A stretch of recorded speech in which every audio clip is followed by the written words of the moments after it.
மட்டும் இல்லாமல் law of கன்சர்வேஷனும் இதுக்கு யூஸ் பண்ணலாம். இப்போ ஒரு வெஹிக்கல் நம்ம இங்கேருந்து யூஸ் பண்ணுறோன்னா அதுக்கு வந்து பெட்ரோல் தேவை, அந்த மாதிரி இதுக்கு வந்து ஃபியூல் தேவை. அந்த ஃபியூவல் என்னன்னா லிக்விட் ஹைட்ரஜன். ராக்கெட் வந்து லான்ச் பண்ணும்போது ஏர்த்ஸோட கிராவிட்டியை வந்து ஓவர் கம் பண்ணி தான் போகும். ஸ்பேஸில் இருக்க சேட்டிலைட்ஸ் தான் நிறைய இருக்கும், அதை பற்றி ரிசர்ச் பண்ணியிருக்கோம், பிளானட்ஸ் பற்றி ரிசர்ச் பண்ணியிருக்கோம். ராக்கெட் வந்து லான்ச் பண்ணுவாங்க.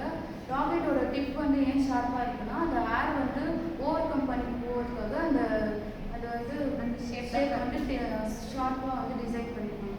சேட்டலைட் அனுப்புறதுக்கு மட்டும் ராக்கெட் யூஸ் பண்ணாமல் நம்ம ஹியூமன்ஸும் ஃப்ளைட் மாதிரி யூஸ் பண்ணி ஸ்பேஸுக்கு போயிட்டு ரிசர்ச் பண்ணுறாங்க. அதே மாதிரி அடுத்த பிளானட்ஸ்க்கும் போய் ரிசர்ச் பண்ணுறாங்க. ஃபஸ்ட்டு ஹியூமன்ஸ் அனுப்புறது டிஃபிகல்ட்டி அப்படின்றதுனால ஃபஸ்ட்டு லூக்கா அப்படின்ற லைக்கா அப்படின்ற ஒரு டாகை வந்து ரஷ்யா வந்து அனுப்புகிறாங்க இங்கேருந்து. அதுக்கப்புறம் நிறைய அனிமல்ஸையும் அனுப்பி ரிசர்ச் பண்ணி பார்க்குறாங்க.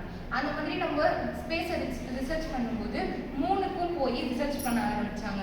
அதாவது அங்கே பிளான்ட்ஸ் வளருமா, இல்லை ஆக்சிஜன் லெவல் எப்படி இருக்குது, அப்படியெல்லாம் ரிசர்ச் பண்ண ஆரம்பித்தாங்க.